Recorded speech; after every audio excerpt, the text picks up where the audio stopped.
Perjuangan meraih kemerdekaan pada masa pendudukan Jepang. Yang pertama, perjuangan dengan cara kooperatif. Perjuangan secara kooperatif dilakukan oleh tokoh-tokoh nasionalis yang duduk di lembaga-lembaga penting bentukan Jepang melalui putra misalnya Soekarno, Muhammad Hatta, Ki Hajar Dewantara, dan Kiai Haji Mansur membangun dan membangkitkan semangat nasionalisme bangsa Indonesia yang sempat luntur karena tekanan yang kuat dari pemerintahan kolonial Belanda. Melalui cara-cara itu, para tokoh menggembleng mental dan menumbuhkan rasa percaya diri sebagai bangsa.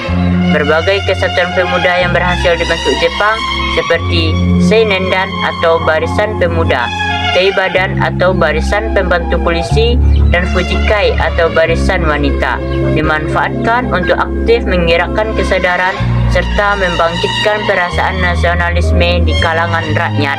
Yang kedua, perjuangan melalui gerakan bawah tanah. Perjuangan bawah tanah adalah perjuangan yang dilakukan secara tertutup dan rahasia yang umumnya dilakukan bangsa Indonesia yang bekerja pada instansi-instansi pemerintahan Jepang. Tujuan kepatuhan bangsa Indonesia terhadap Jepang yaitu menghimpun dan mempersatukan rakyat untuk meneruskan perjuangan untuk mencapai kemerdekaan Indonesia. Perjuangan bawah tanah ini tersebar di Jakarta, Semarang, Bandung, Surabaya, dan Medan. Tokoh-tokoh yang melakukan gerakan bawah tanah yaitu kelompok Sukarni, kelompok Ahmad Subarjo, dan kelompok Sultan Syahrir. Kelompok Sukarni. Sukarni adalah tokoh pergerakan pada zaman pemerintahan kolonial Hindia Belanda.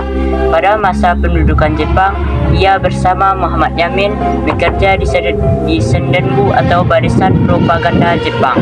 Sukarni menghimpun tokoh-tokoh pergerakan seperti Adam Malik, Kusnaini, Bandu Wiguna, dan Mototo Witim Harjo. Kelompok Sukarni mendirikan asrama politik yang diberi nama Angkatan Baru Indonesia yang didukung Sendenbu. Di dalamnya terkumpul Insinyur Soekarno, Muhammad Hatta, Ahmad Subarjo, dan Sunjarya yang bertugas mendidik para pemuda tentang masalah politik dan pengetahuan umum.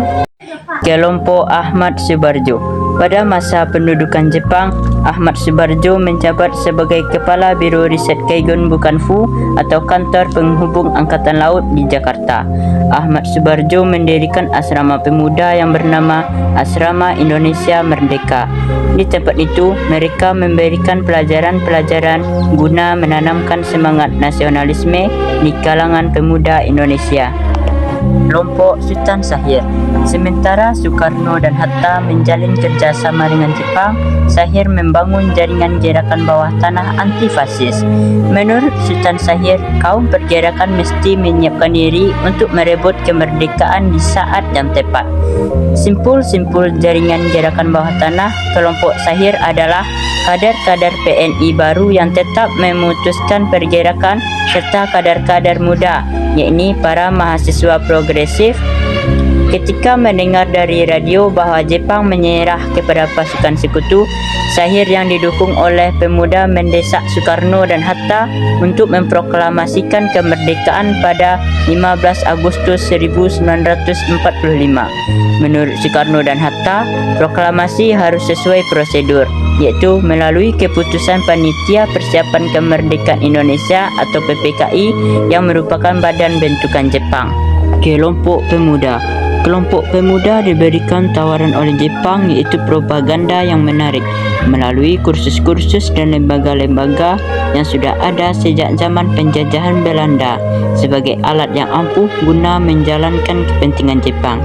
Di Jakarta terdapat dua kelompok pemuda yang aktif berjuang, yaitu yang terhimpun dalam Asrama IKDKGU atau Sekolah Tinggi Kedokteran, dan kelompok pemuda yang terhimpun dalam Badan Permusyawaratan Perwakilan Pelajar Indonesia atau BAPERPRI.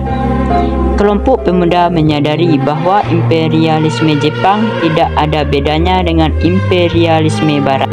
Ketiga, perlawanan bersenjata. Perlawanan rakyat Desa Sukamanah di Tasikmalaya. Perlawanan rakyat di Tasikmalaya diawali dengan adanya penolakan santri-santri Pondok Pesantren Sukamanah Singaparna pimpinan Kyai Haji Zainal Mustafa untuk melakukan atau memberikan penghormatan kepada Kaisar Jepang dengan cara membungkukkan badan. Kewajiban saya kira ini jelas menyinggung perasaan umat Islam Indonesia karena termasuk perbuatan syirik, yaitu menyekutukan Tuhan.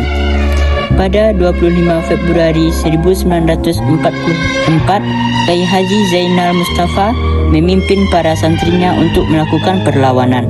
Namun, karena kekuatannya tidak seimbang, perlawanan ini dapat ditumpas Jepang. Banyak pengikut Kyai Haji Zainal Mustafa tewas. Perlawanan rakyat Indramayu. Peristiwa Indramayu terjadi bulan April 1944 disebabkan adanya kewajiban menyetorkan sebagian hasil padi dan pelaksanaan kerja rodi atau romusa yang telah mengakibatkan penderitaan rakyat yang berkepanjangan.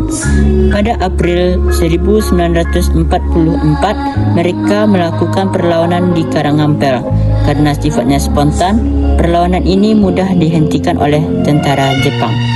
Perlawanan rakyat Aceh di bawah pimpinan seorang guru mengaji bernama Tengku Abdul Jalil. Rakyat Aceh melakukan perlawanan terhadap tentara Jepang di Caplieng. Perlawanan yang terjadi pada tanggal 10 November 1942 berasal dari tindakan yang sewenang-wenang yang telah dilakukan oleh pemerintahan Jepang. Usaha perundingan yang telah dilakukan namun gagal. Jepang kemudian menyerang Caplieng. Tengku Abdul Jalil kemudian ditembak bersama pengikutnya ketika mencoba melarikan diri dari kurungan Jepang. Dikabarkan bahwa perlawanan ini menewaskan 90 tentara Jepang dan 3.000 rakyat Caplieng. Perlawanan peta di Blitar. Alasan perlawanan ini yaitu para pelatih militer Jepang bersikap angkuh dan merendahkan prajurit-prajurit Indonesia. Perlawanan ini berlangsung di kota Blitar pada 14 November di bawah pimpinan seorang komandan peleton bernama Supriyadi. Perlawanan ini termasuk perlawanan terbesar dalam sejarah. Supriyadi sendiri setelah perlawanannya dipatahkan tidak diketahui lagi keberadaannya setelah itu. Itulah perjuangan bangsa Indonesia meraih kemerdekaan pada masa pendudukan Jepang.